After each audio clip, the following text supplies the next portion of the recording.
What is going on, everyone? Mets Talk with Hayden J here. What's going on, everyone? I hope you're all doing extremely well today.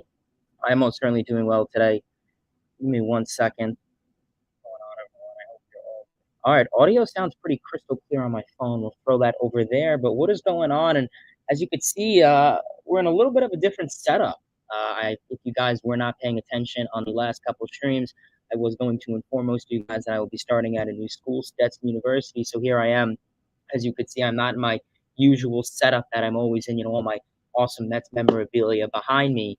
We are at college. We are in my dorm. Of course, I had to represent the Mets. We got my New York Mets flag, and right behind me, my little Mets pennant. So I got this on Amazon for $15. So I was like, hey, why not go for it, right? But that is out of the way. Let's dive into how the New York Mets are. But before we get started into all that, everyone, please smash that like button, turn on those post notifications, tell your friends about this channel, subscribe, and all of that great stuff. So we will never miss any Mets stuff. And if there's any background noise, I do apologize. Can't really control any of it. So just bear with me for the next couple months. And yeah, let's get into it. In today's stream, we are going to be going over the New York Mets and the Philadelphia Phillies series summary. We're going to be summarizing that. The New York Mets were able to take 2 of 3 games from the Philadelphia Phillies, so we are going to be summarizing that. Then we are going to be transitioning into the New York Mets and the Atlanta Braves series preview, where the Mets are going to play a very, very big 4-game series against the Atlanta Braves. So definitely let's dive into that. Super exciting. So let's stop wasting any more time and let's dive into it. And I just want to make sure the audio is fine. So give me 1 second. Super exciting. So let's not waste any more time and let's dive into it. That's how much we do. All right, yeah. I mean, the audio sounds a little bit different. I am on a different computer than usual, so who knows? Maybe I get them. Maybe I probably will get a microphone in the meantime, or connect some AirPods. Maybe make it a little bit better for the microphone. So yeah. So let's stop wasting any more time and let's dive into it. So getting into Game 1, which was Friday's game. It was blackout night, black jersey night at Citi Field. Friday's game, and the New York Mets did not have the best of luck on this night. They lost by a score of 2-1. Obviously, Max Scherzer was on the bump for the New York Mets. 7 innings, 9 hits, a run, 0 walks, 6 strikeouts, 98 pitches in total. 72 of them were strikes. Scherzer had an interesting start. First 2 innings is a little slow. Commanded the strike zone. Slider, fastball wasn't really on point. Really just had a hard time attacking the strike zone to start things off in this game. I don't know. We've seen in the past where guys like him and Nito would use the pitch calm early on, and then they would kind of, transition to something else. I don't know if that was the case, but he definitely woke up a little bit more going into the 3rd, 4th inning where he started to be a little bit more lights out. The fact is, he really cleaned himself up. 7 innings. He got 9 hits. He gave up 9 hits. You don't see that out of much of Scherzer, but Phillies, we'll say this plenty more times in the stream. The Phillies did not have a good series when it came to driving in runners in scoring position. Only, obviously, this was the only game where they scored runs. The 18 innings following that, they were shut out. So Scherzer looked pretty good for the most part. Only gave up 1 run. Came back to bite him, though, because his offense couldn't help him out. Adam Ottavino coming in for an inning, giving up a hit, 2 strikeouts, 18 pitches. So, I mean, very, very impressive what we've been seeing out of Ottavino. Hopefully this is a dude. I mean, like we said, he's on a cheap contract. So I've been very impressed with what we've been seeing out of Ottavino. I mean, his slider is on point. The whiff percentage, if you go to Baseball Spine, his whiff percentage is probably 90th percentile plus. So hopefully Ottavino can continue to do what he's doing. Following that, Edwin Diaz came in. Obviously, Edwin Diaz coming in to the 9th inning. Obviously, he's your closer, but it was a tie ball game. He came in for an inning, struck out 2, only 8 pitches. And that was pretty good until we came into the 10th inning where Michael Givens was put in. And kind of a questionable move by Showalter. Could you have put in Diaz for the 10th inning back-to-back? We've seen Diaz for the first time in his career, and with his career with the New York Mets in the 4 years, where he would go more than one innings, where he would try and get 6 outs. We've seen him get 4-out saves, never really 5 or 6.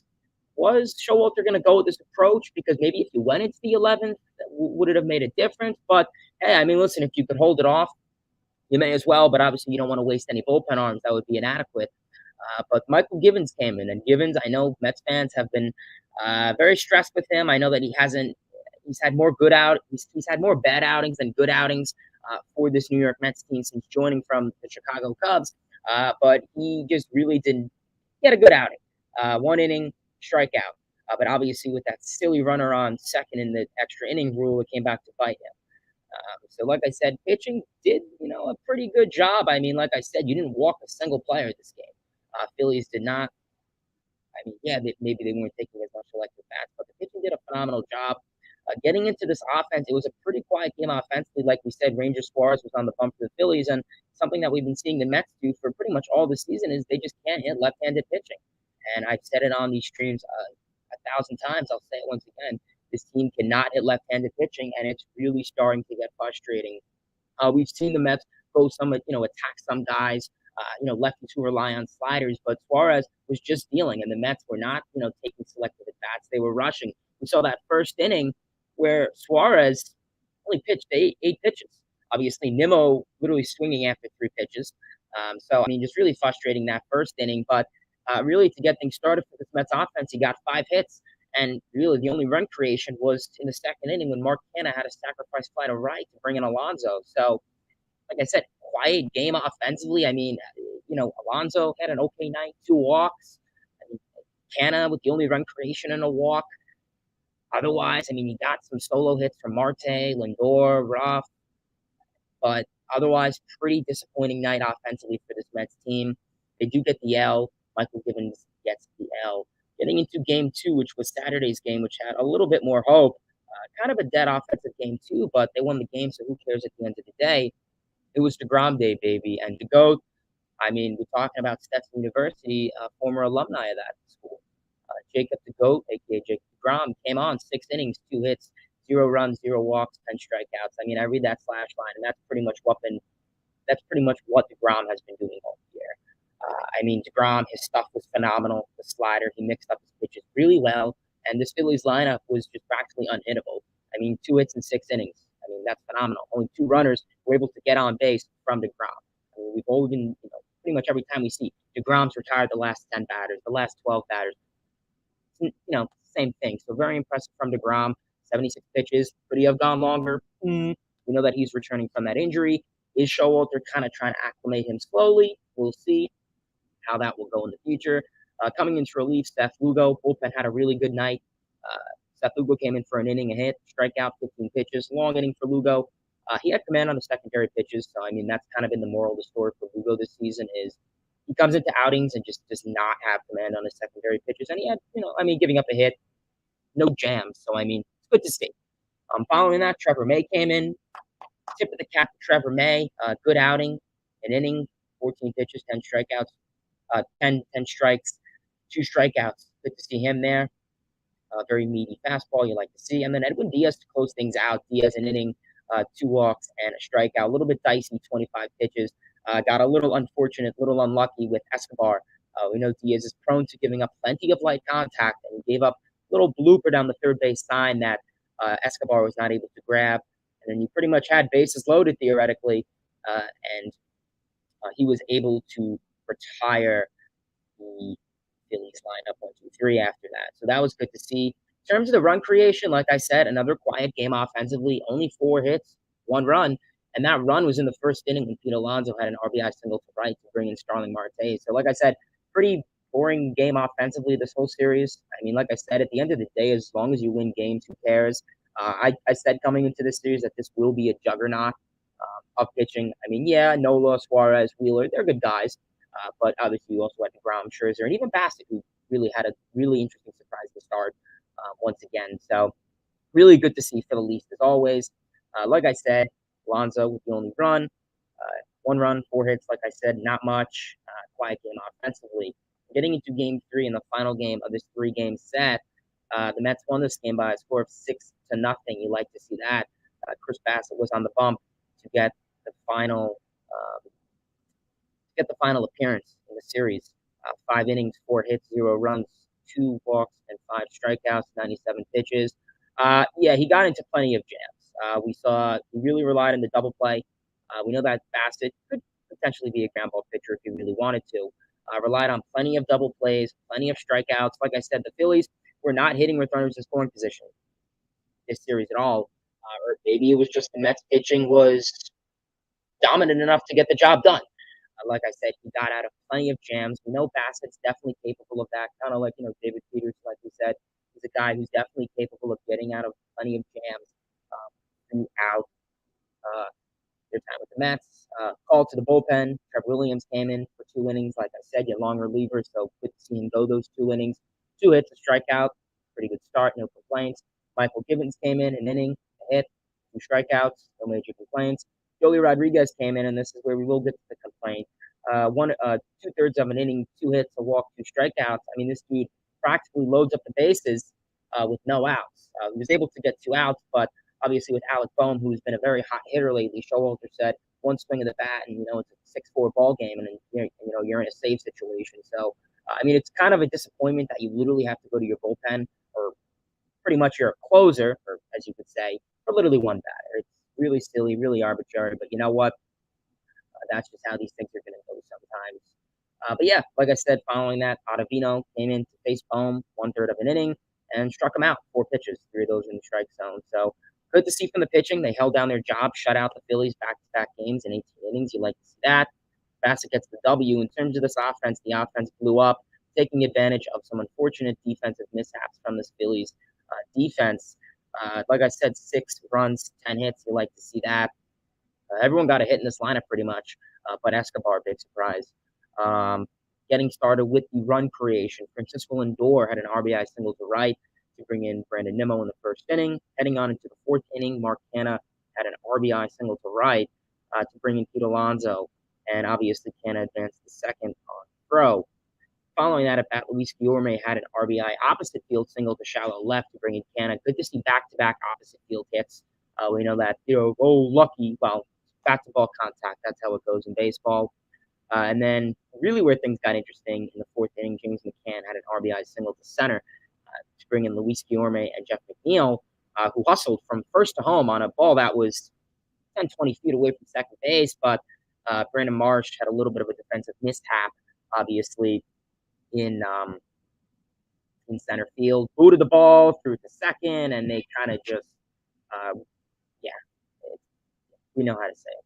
And then to cap things off with the icing on the cake, Daniel Vogelbach in the sixth inning had a solo home run to right, 387 feet. So pretty much the first home run for this Mets this series. Like I said, they're a team that isn't hitting for a whole lot of power, but they drive in plenty of runs, 10 hits, 6 runs that we've seen in the past with doubles and singles. That's fun. That's good fundamental baseball to get the job done.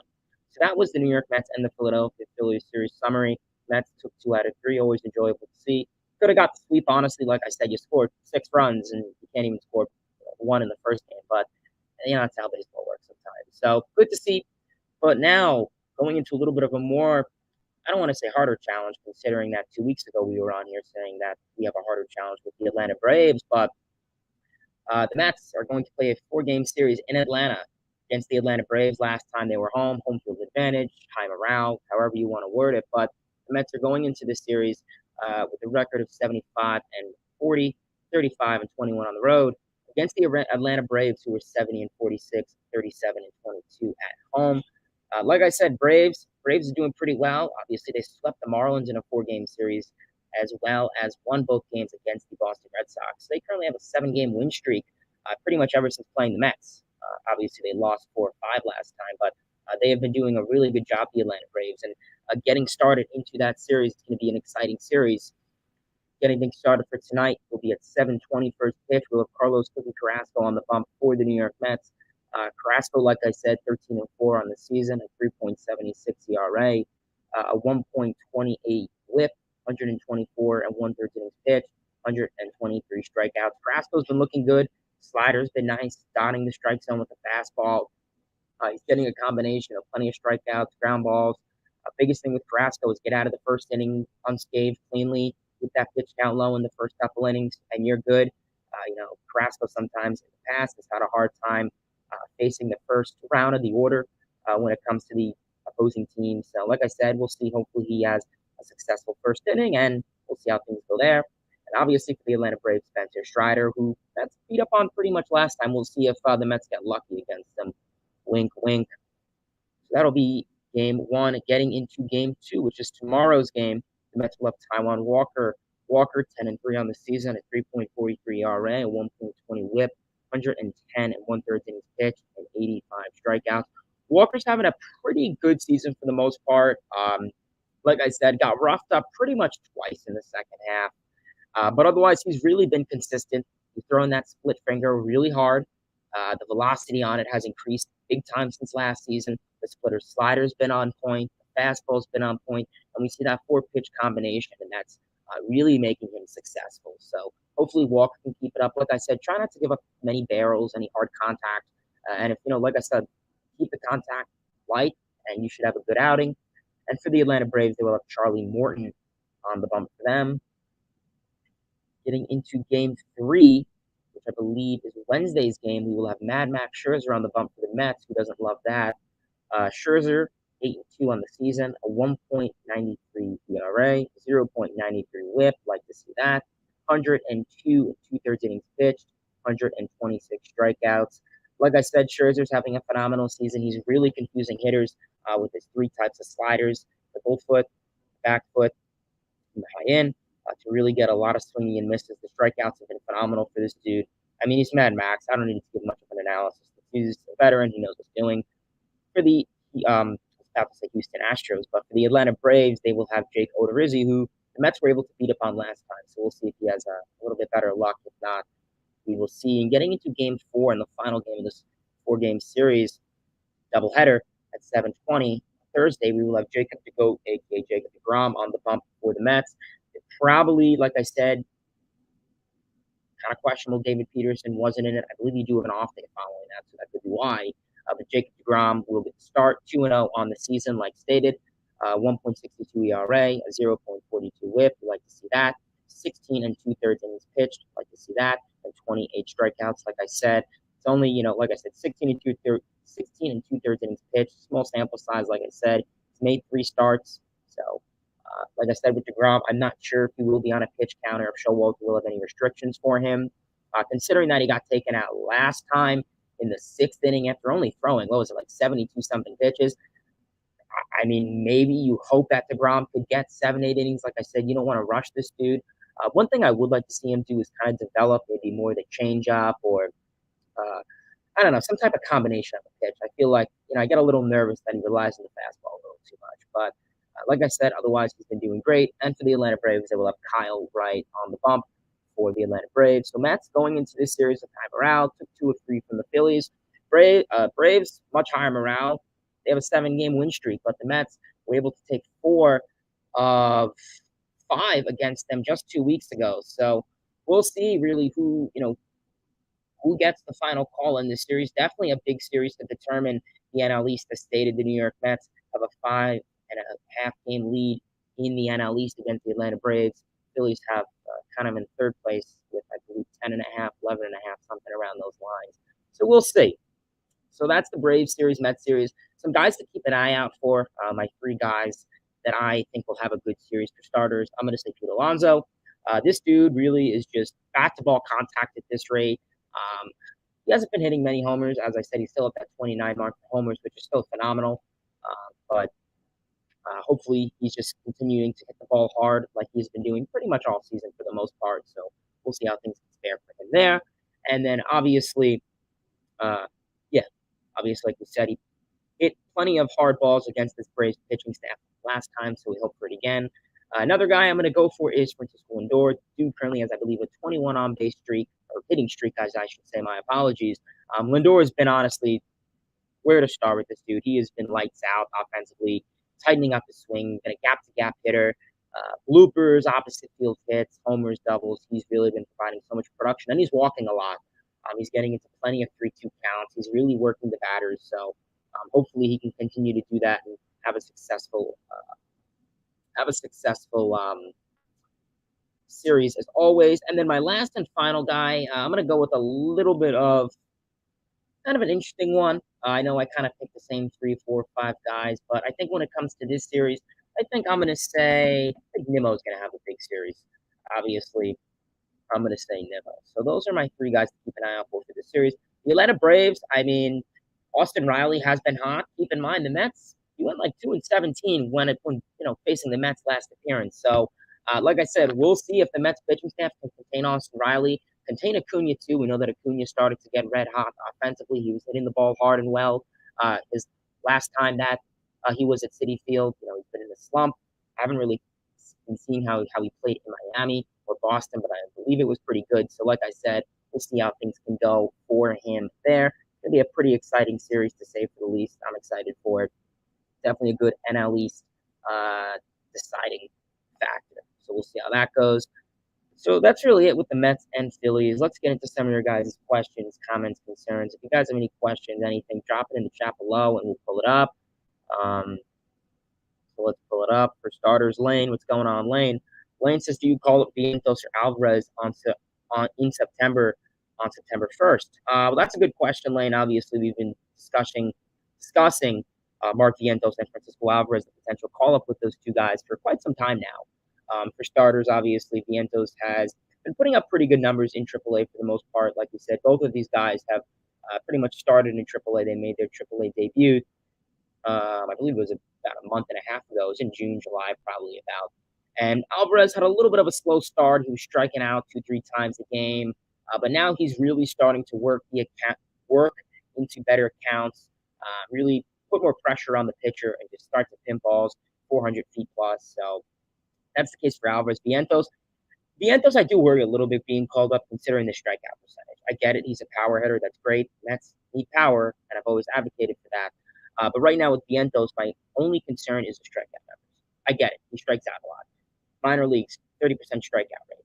However, you have to convert that to a major league level. So, I mean, could we be talking 40, 50? We'll see. He has been getting much better with it, though.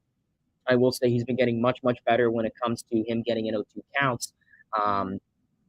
Where he'd kind of lay back a little bit, take, 2 more pitches, 3 more pitches, bounce the pitches off. But you still want him to be in that aggressive mindset so he could still hit balls, extra base hits, hard hit balls, connect to some barrels. So we'll see how things can go for him there. Super exciting for those guys. In terms if you're going to call them up, right now we're going to get into the third base position. I see you guys are talking about it, and it's been really all over Twitter for the most part today. As of right now, when it comes up to Alvarez, if you call him up as a DH right now, we've spoken about McCann and Nito behind the plate quite some time now. So as of right now, if anything, I personally believe both of those guys will probably be in the spring training invites as per usual, and then most likely they'll probably start the season on the roster. They'll start the season on the Mets 26-man roster, or 27, whatever it is by then. I know they was expanded. Electric Voltage, what's going on? He says, GG, bro. Mets outplayed us very well. Yeah, I will say, I mean, they, for the most part, I would say the Phillies offense, like I said, took a little bit of a tumble for the most part this series. Offensively, they were dead. They were not able to hit this Mets pitching staff. But yeah, I appreciate it, man. Like I said, I think the Phillies are a good team. For starters, that game one. That's a game that probably would have not won under Joe Girardi.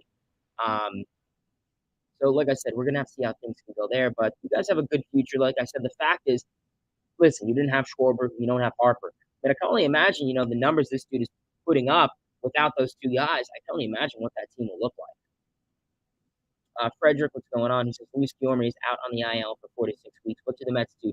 Yeah, let's pull up Twitter because I'm kind of curious to see, because I recently just got back from class and I saw that Luis Guillorme was put on the IL, I believe, same thing, 4 to 6. I don't know what it was. I think he was a groin injury or something around those lines. It's raining in Atlanta. Oh, that's great. Yeah, Steve Gelbs puts moderate left groin strain for Guillorme. Typical timeline for this injury is 4 to 6 weeks. This is a big blow for the Mets, and it really is. And that kind of put into the thing of, okay, you have Escobar third in the starting lineup tonight.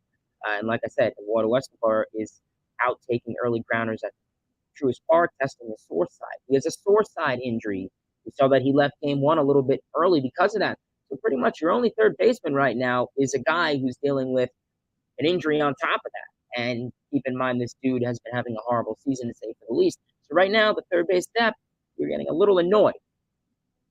There were talks of calling up Brett Baty. They were saying that, and then just now, Buck Showalter says that Baty and Vientos are not going to be activated. They're not likelihoods. So kind of a really interesting take. You really would have thought that Baty could have been called up.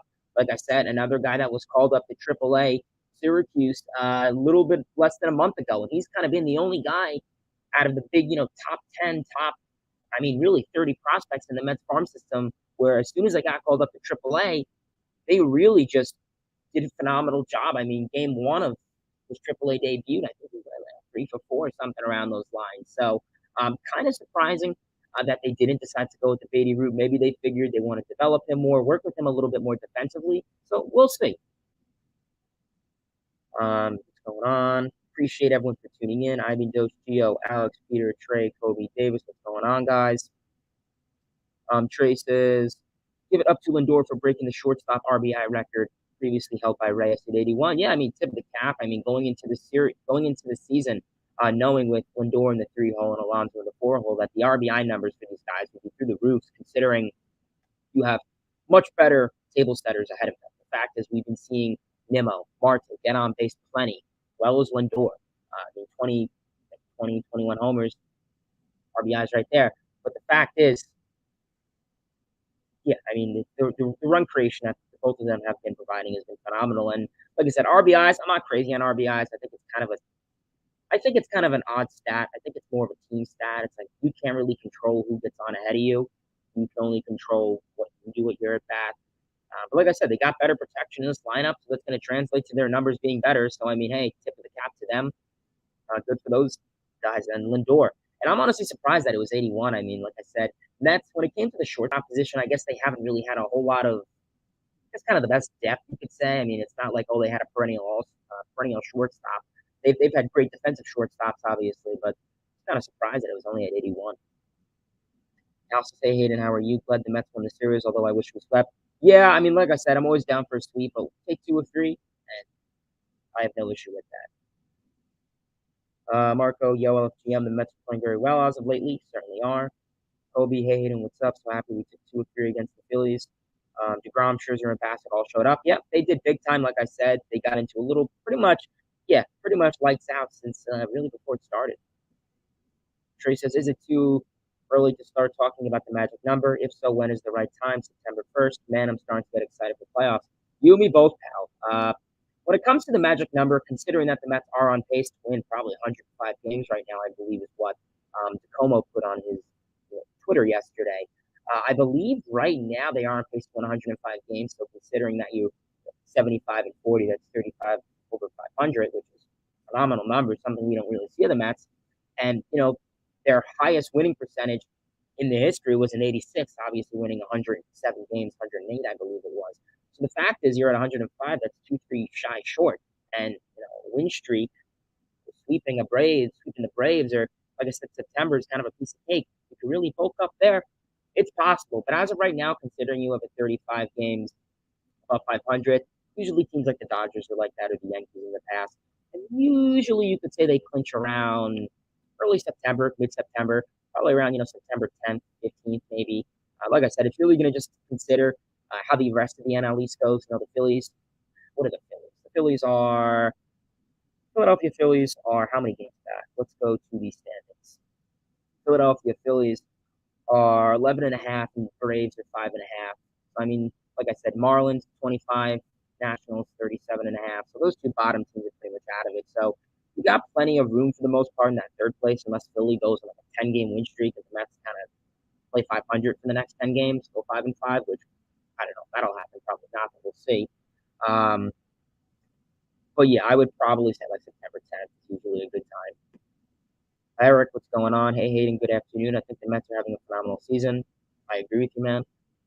Cal says, what great pitching we saw this series. I love the trio of DeGrom, Scherzer, Bassett. Yeah, I mean, like I said, coming into this season, that 1-2 punch of DeGrom and Scherzer was really a big thing. But so much more, obviously, Bassett, he's been a great number 3 guy. And considering, the other depth you have behind him, Rasco, Walker, those guys could arguably be a number three starter. For sake, David Peterson could be a number three starter with how well he's playing. So, I'm really loving it. It's awesome.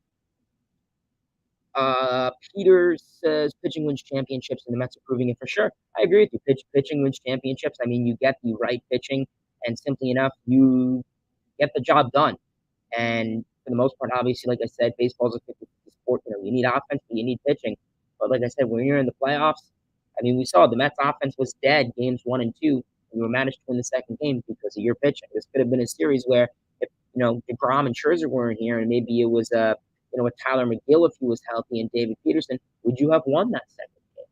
We'll see. Camden, what's going on?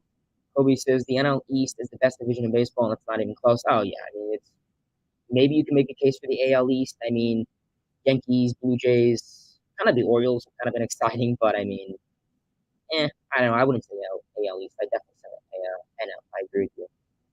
Marcos has got to give Buck some credit. His managing is supreme, 100%. I mean, I can only imagine where the Mets could or would not be without Buck Showalter. I mean, in Buck we trust. Yeah, I mean, like I said, we haven't really discussed a whole lot of Showalter on this channel, and I mean, just I give this dude probably a solid 9 out of 10, 10 out of 10 from what he's done for this ball club this season. I mean, just like I said, a lot of people were concerned with him in terms of his bullpen decision making, that he was really inadequate when it came to bullpen decisions, but he's done a phenomenal job. I think Hefner's definitely had a great collaboration with that pitching coach when it came to the pitching depth. But yeah, absolutely loving what Showalter's capable of. Trey says, I'm quickly becoming a fan of Vogelback. Just watching him run the bases is pure entertainment gold. LOL. All jokes aside, he has a good eye at the plate and has been clutch. Yeah, I mean, Vogelback really has been another underrated guy. I mean, since coming to this team, the plate discipline he's had has really been phenomenal. I mean, let's pull up Daniel Vogelback's stats since joining the New York Mets trade deadline. He's been doing a phenomenal job, to say for the least. Daniel Vogelback, I don't know however you pronounce it. Yeah, I mean, since joining the Mets in 18 games, 63 plate appearances, 16 hits, 4 doubles, 3 homers, 11 ribbies, 10 walks, 17 strikeouts, 308 average, 429 OBP, 558 slugging, 986 OPS, and an OPS plus of 178. So, I mean, those are just absolutely phenomenal numbers. I mean, like I said, we've always referenced 2015 Cespedes, Juan Uribe, Campo, all those other great guys who really came in and just weren't really big name guys. Offensive numbers were okay, but you had a smart front office who really looked into these guys' numbers and thought, okay, a guy like Aaron Ruff, 900 OPS against left-handed pitching. Little stuff like that makes a big move. So yeah, I mean, I've been loving Vogelback. The fact is, everyone thought he'd be a big strikeout guy, obviously, but he walks quite a bit. I mean, obviously this season, 50 walks in total, 40 with Pittsburgh and now 10 with the Mets. So he definitely has pretty good plate discipline. I don't know why people think he has like poor eye discipline. I mean, I never really understood why. Probably because he's a power hitter and there's a stereotype that if you're a power hitter, you strike out a lot, which in like 75% of the cases true, but not this one. Alex says these are real division battles now this season. I hope we can continue to take these series and push on to win the NL East. Yeah, man, I agree with you 100%. Nick says Adam Ottavino has been underrated for this team and very clutch. Yeah, I mean, besides that, like one bad outing in Miami, and it wasn't even a bad outing.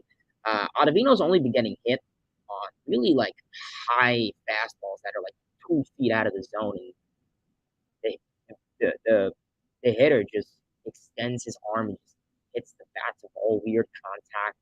Just flicks the bat, kind of like McNeil slaps the bat to the ball and just gets a lucky like blooper. So that's kind of been the case for Ottavino this season. So I will agree, he's been lucky. David says, you think that this was a topic we were going to get into. David says, you think Tatis Jr. knowingly took steroids? It's kind of hard. I mean, this is what I say. I was really surprised when I heard that. When I heard the news that Tatis was taking steroids, I was very surprised. I thought he was a guy that a lot of little kids look up to. And if you guys know on this channel, one thing I hate is cheating. I do not respect cheaters. Once I found out that Cano took the juice, he took the heads. I said, respect down the drain. I don't care for him anymore. But when it comes to Tatis, he claimed it was a drug. I forget. Let me Google the drug for ringworm, and I couldn't tell you if that's to treat ringworm. That's not my specialty. Uh, but it could be a BA. It could just be a BS case. I mean, I've heard, oh, my girlfriend gave it to me because she was jealous. Oh, it was in my drink accidentally. Oh, I have no idea how that got in my body. It's the same shit these guys say. So is Tatis telling the truth? Probably not. He obviously was rehabbing for the last 6 months. We know that he had that motorcycle accident where he hurt his left rotator cuff, or he did something with his left hand or right hand.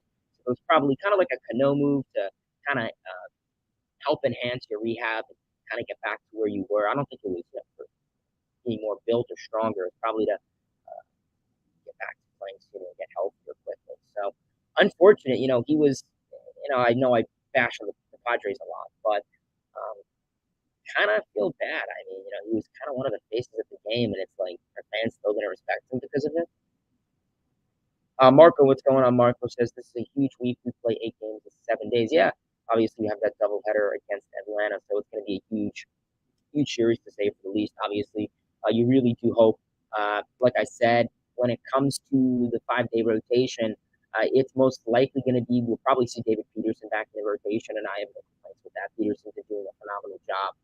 Kind of in that long reliever role, not even long reliever role. He's only had 3 outings as a long reliever.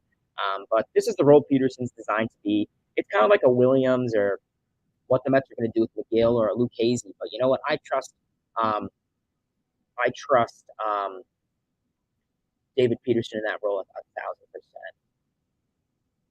1,000%. Cal, what's going on? He says, how many games are the Mets on pace to win, and how many do you think they'll win this season? If you want my honest opinion, like I said, I think they're on pace for 105. I think they'll probably get to like 100, 101, I think is an ideal number to say. Marks, what's going on? Peter said, yeah, I kind of just went over that. Davis says, do you see the Mets calling up Allen in 2023 2024? Haven't heard much of him recently. Yeah, so he actually had Tommy John, and I don't think he'll be called up this season or even next season. He is in Double-A, as stated, I believe, and he missed the 2020 season because of COVID. He went to training camp, took live BP, but he hasn't played in a game since 2019. Obviously, last year he played a little, but then got Tommy John, so he hasn't really played a full season since 2019, really at a competitive level. So he's probably going to need at least, unless he comes into Double-A, then Triple-A, and just lights out. Then yeah, maybe you can make a case, but especially Tommy John, you got to be cognizant of that. One wrong move and screwed. So I'd probably say 2024. Considering the age, I don't care. I mean, I've always, advocated that the Mets should call up their prospects much younger, but you know what? Hey, DeGrom made his debut at 25. So I guess it's just really going to come down to if you want a young pitching depth, like it's like the Marlins or the Tigers or, whatever, I guess. Kobe says Lindor is really starting to show his true value big time. Has a 20 or so on base streak. Yeah, he is. Like I said, he's tightening up that swing. He's not, having that long swing that he had last season. Tightening up the swing, and he's been a gap-to-gap hitter, much more selective at the plate. We'll see him a couple times, swing and a miss on strike 3, and he's in the dirt. He's trying to hit the long ball, but it hasn't really been much of a case for him this season. So, I mean, good for him, obviously. Hopefully he can keep up the good work. Trey, what's going on? He says, yeah, we need I'm assuming you meant to say Baty with Escobar having a down season and Luis going on the IL. Yeah, most certainly, dude. Trace's extra inning rule I don't really like. Hopefully it goes away during the postseason. Yeah, I don't like it either. I don't care with what happened in game 1. They should have got rid of it at the All-Star break. Simple as that. They should have got rid of it at the All-Star break and called it that. They got it to quicken games with COVID, and I don't think them wanting to quicken games is a concern anymore. So yeah, it should have been taken away at the All-Star break. Obviously, it's not going to be in the playoffs. Good. But, maybe if you want something, if you go into like 15 innings, like the Yankees and Mariners game did, I think almost at one point, like 2 weeks ago, okay, yeah, maybe you can make a case. But I don't think that should be approved anymore. Peter says, is it possible that DeGrom could still manage to win the NL Cy Young Award this season, or was his absence of the first half going to prevent that? It's probably going to prevent it. I mean, listen, even if this dude pitches, I don't know, 7, 8 more outings, 7, 8, 9 more outings, and he's lights out, puts up a sub 1 ERA, puts up phenomenal numbers like he's been putting up. I still don't think he can, just because the numbers, the innings pitch is not there. Win-loss record, that's irrelevant, but the innings pitch is going to be there. The ERA is going to be favorable, yeah, because the innings pitch is much less. But I think, a guy like Sandy Alcantara is probably more favorable, considering the longevity that he's had in Miami. Camden says, what's the deal with Jared Kelenic? I remember Mets fans were so upset about letting him go, and he hasn't been playing at all in Seattle, nor has he been good or shown any hope. Yeah, Kelenic just has not been hitting at the major league level. He's been hitting at the minor league level. I mean, AAA, he's hitting pretty well. He just cannot hit at the major league level. And I remember when we got rid of him, and Mets fans were, I mean, I was too, don't get me wrong. But that, I mean, like I said, now we've been seeing what Edwin Diaz has been doing this year. And I mean, hey, I have no problem with it now, as of now, unless Kelenic, makes another start next year, or for the rest of the second half, he's just lights out offensively. We'll see. But like I said, with Kelenic, Kelenic, he had an unfortunate last year when he got called up. He was called up, sent down, called up, sent down so many times. And then obviously this season, he started on the roster, got sent down literally before the Mets and Mariners series. Ironic, kind of. And here we are now. So when it comes to it, with Kelenic, next year's probably going to be the hit or miss. Kelenic, it's going to be the, take or break kind of thing with Kelenic. So we'll see. Cubs fandom, what's going on? Ibindo says, I'm looking more forward to getting Tyler McGill back. He provides so much to that bullpen, depth, innings, and much more. Yeah, I mean, McGill coming back is really going to mean a lot. I mean, like I said, I've always, and I'm going to say it again, 2000th time, I've had no issue with the Mets taking the Brewers approach. The Brewers, they called up Burns and Woodruff. And what did they do? They put them in a bullpen role. They got their innings pitched. Figure out their mechanics, figure out their repertoire, and then release them into a rotation role once they have the innings pitched and all their stuff together. And I have no problem with the Mets doing that. Obviously, guys, Peterson and McGill are much older than what Burns and Woodruff were, but it still could work. Listen, you put McGill in that role for the rest of August and September.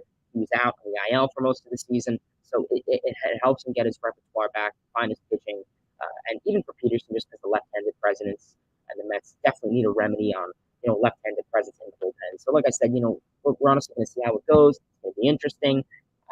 Yeah. Karen, what's going on? I appreciate you tuning in to the stream as always. So, yeah, if you guys have any more comments, questions, concerns, don't hesitate. Drop it below. The Mets, the Rays, the Phillies, anything MLB related, definitely drop it below, and we will go over it. Yeah, obviously, Traces, the New York Mets suddenly have the best offense in baseball. I mean, yeah, this team offensively has just been so phenomenal lately. Like I said, we've been seeing so much clutch hitting, fundamental hitting, selective hitting. This team is a gem when it comes to 2-out hitting and with 2 strikes in the count. I mean, that's practically their bread and butter. So, I mean, I'm loving it. I know last year this team, could not hit with runners in scoring position, and now this team is hitting with runners in scoring position, hitting with 2 outs and 2 strike counts. I mean, you could have 2 outs, bases loaded, 0-2 count, and you'll manage to drive in all those runs somehow still. So, I mean, I'm very impressed with what this New York Mets team has been capable of doing this season. So hopefully they can keep it up offensively. I mean, Eric Chavez, I've been loving what him as a hitting coach has done to the Mets for, I would say, probably at least 85%. So really super exciting to see for the East. Trey, what's going on? Trey says, felt Diaz was due to give up walks, but holy moly, he saved it. Amazing, so exciting. Yeah, I mean, like I said, Diaz has been pretty good with walks. I mean, I can care less when it comes to the walks. Obviously, as a reliever, probably the last thing you want to do is give up a walk, because with one swing of the game, you could really screw your stats up. But yeah, I mean, like I said, the strikeout number is more impressive. Like I said, the strikeout percentage of over 53%, that's more than half the hitters he's faced that he's been striking out. So, I mean, the slider, 3 types of sliders have been phenomenal for Edwin Diaz this year. So hopefully he can keep it up. to do what he's doing. And I mean, like I said, we could expect really big things for Edwin Diaz going down the line in the playoffs. I mean, right now, in my opinion, I probably would say Edwin Diaz is reliever of the year, considering, Hader, even Hader, he kind of had a rough patch. He's kind of been so-so lately. Obviously, with Milwaukee, he had a rough patch. Padres, been okay. I think he had one blown save there since, where it was a pretty big lead. It was like, I think it was against the Giants last week. It was like 6-1, and he managed to blow it somehow. So, like I said, we'll see. But right now, I think Edwin Diaz is the best reliever. We'll probably get NL reliever of the year, probably some Cy Young votes, maybe even some MVP votes. You never know. This dude is just really having a phenomenal season. So hopefully he can keep it up. I mean, it's super exciting. I mean, Mets fans have been frustrated with Diaz for 2019, 2020, so he showed some hope. 2021, good first half, and then kind of just was like really streaky in the second half. He had two good outings, three bad outings, a good outing, a bad outing. So, like I said, with Diaz, the consistency has been the biggest thing with him. We see that he would come into outings and the slider's not, it's going all over the zone. He can't find the can or Nito or whoever is catching their glove. He's hitting batters, he's walking batters, he's giving up a lot of, light contacts to, the third or first base side for little bloopers or, whatever. But Diaz has practically been unhittable this year. So hopefully he can continue to be unhittable practically. I think he's only had, what, 3, 4 blown saves this season. And one of them was kind of a lucky hit. I believe that San Francisco one, they later, no, it was the St. Louis one. They later came up to one, obviously. Pete Alonso walk-off 2-run homer. But, I mean, little stuff like that with light contact and an error by Escobar shouldn't be penalized for that. So it's been very impressive with Escobar. Diaz, I mean. Kobe says Escobar is starting to get very frustrating and is hurting this team more than helping the team.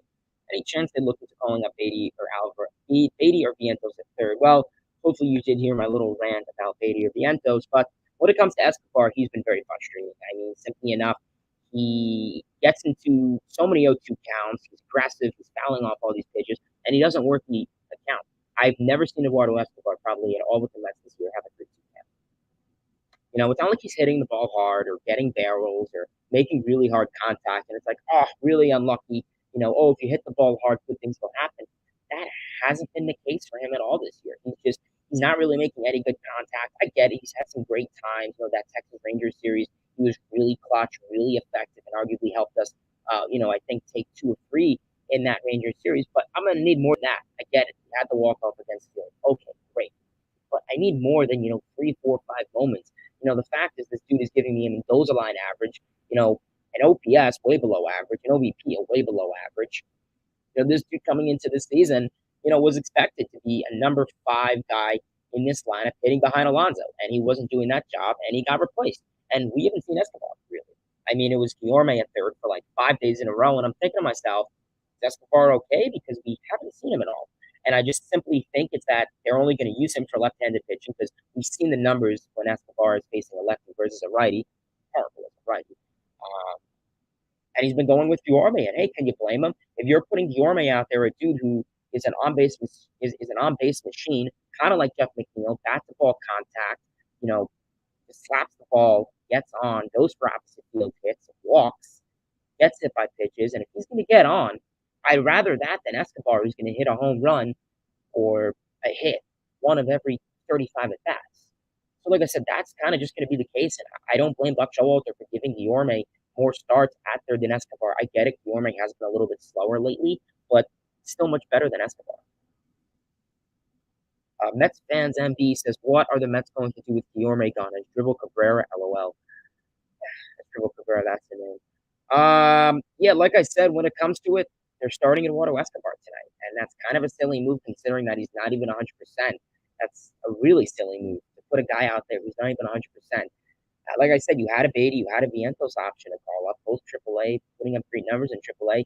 And listen, even if they go 0 for 4 or 0 for 3 with the walk, at least they give you the defense. I mean, could you put Canna at third? I get it.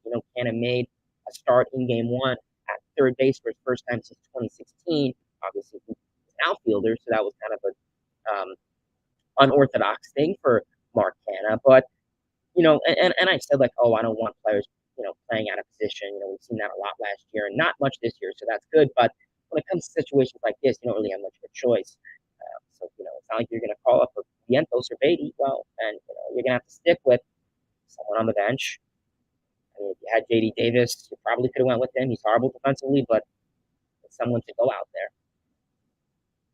there. Trey says, for Jacobs' health, I hope he uses more changeups. It's not feasible to continue to throw 100-mile-per-hour fastballs without having a rotator cuff surgery. Yeah, I mean, I've always advocated that he should kind of bulk up his arsenal. Um,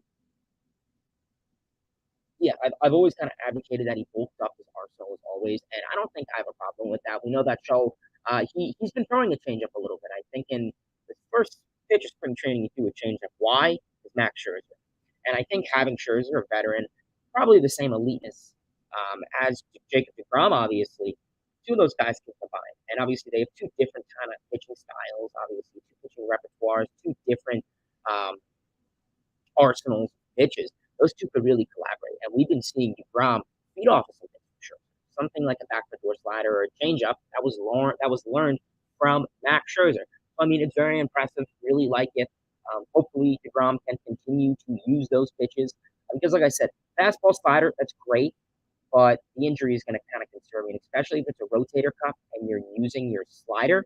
Yeah, same thing happened with Syndergaard. Syndergaard last year got Tommy John. We know that he had the partially torn UCL or ACL, whatever the heck it's called. And coming back, he's a guy who throws hard and has a slider. People were saying, got to be careful because one wrong move and he tears something, it's going to be much more worse than it is going to be better. So, like I said, we'll see. Yeah, it's going to be interesting. Davis, what's going on? He says 75 and 40. That feels so good. We won another game in August. I thought this was one of the toughest part of the schedules.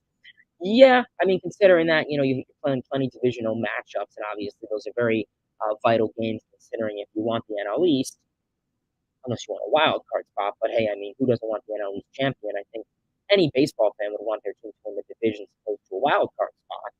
If not, I don't know why.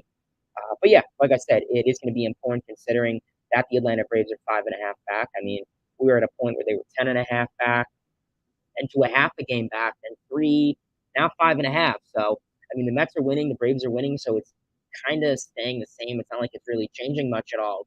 So hopefully the Mets can just continue to do what they are doing when it comes to that. And I mean, you should definitely expect big things with them. So it's going to be super exciting for those divisional matchups in the future.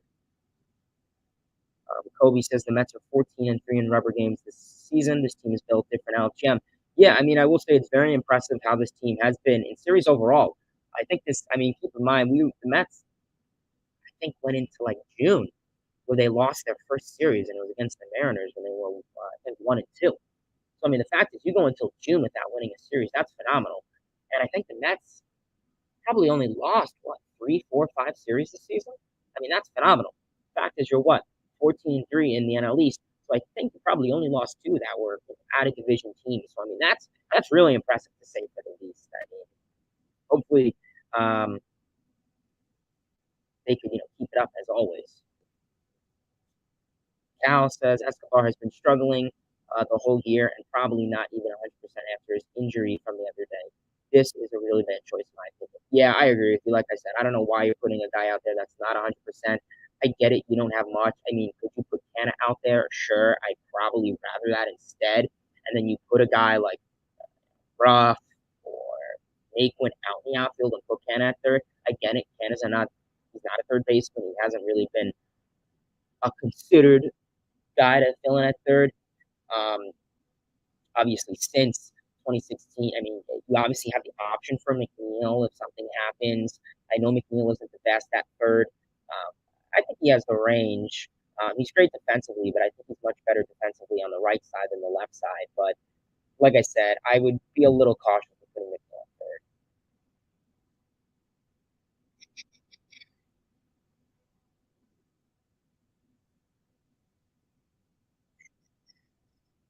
Let's see what else we got. So, yeah, if you guys have any more comments, questions, concerns, don't hesitate.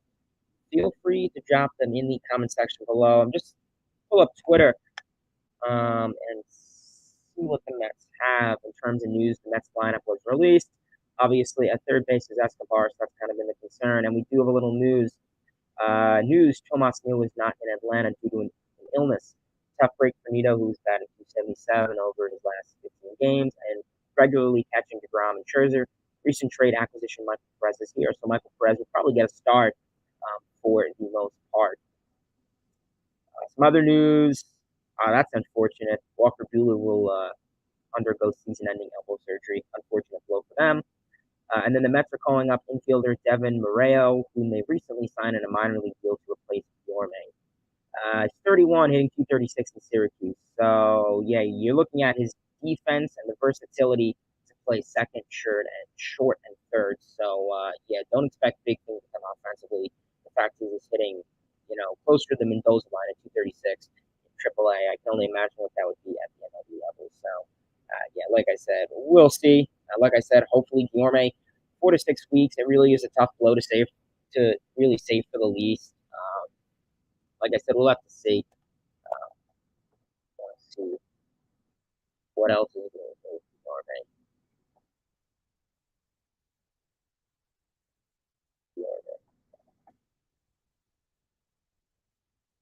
Yeah, so that's unfortunate. 4 to 6 weeks with a groin injury. Pretty much a month. I mean, he'll probably come back, the final couple of weeks of September. So we will just see. So we are approaching the hour mark here. So we'll probably get ready to call it a stream. If you guys, we have a Beckham. What's going on? I appreciate you tuning. He says, why not third baseman rookie? Yeah, Brett Baty obviously is who I'm assuming you're referring to. I don't really would have been the most reasonable kind of guy to go after, considering, like I said, he has had immediate success in AAA, something we really don't see a whole lot often in a major league player. Why? I really couldn't tell you. Maybe they just didn't want him to spend 2 weeks in AAA, then get called up in that emergency thing. They don't want to mess with him mentally, obviously physically. They want to keep him where he is and just continue to succeed. Just continue to be a gap hitter, use the field. Obviously, he's a great opposite field hitter. Hit kind of like a 5-2 player, I guess. So yeah, I really don't know.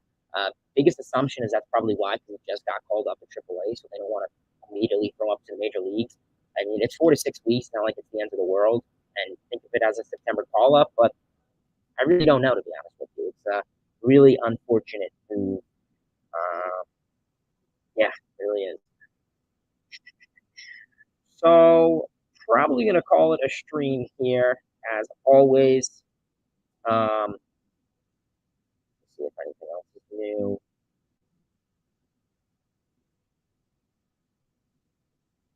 Yeah, we are probably gonna call it a stream here. I don't see anything else on Twitter that needs to be discussed. So yeah, we're probably gonna call it a stream here as we literally approach the hour mark on today's stream. Yeah, I do appreciate everyone for tuning in. Um, As always, please everyone smash that like button, turn on those post notifications, subscribe, tell your friends about this channel. As always, as in today's stream, we went over the New York Mets and the Philadelphia Phillies series summary, then the New York Mets and the Atlanta Braves series preview. So that was really exciting to go over. And then obviously we did go over the news with Eduardo Escobar, Luis Guillorme, prospects, Jared Kelenic, all that great stuff, how well the Mets have been playing. Like I said, there's not much to complain about because the Mets are playing well. So it's like if the team's playing well, yeah, you give an analysis on how well they're playing, but they're playing bad, you have more to rant off of. Otherwise, there's really not much else to talk about. So I really do appreciate everyone for tuning in to today's stream. As always, like I said, I know I'm in a different location. I'm not in my usual Austin setup, and it's probably not going to be that way for probably another month for the most part. So, like I said, I really do appreciate you guys with kind of sticking with me for the most part. Definitely awesome. Super exciting for the New York Mets to come.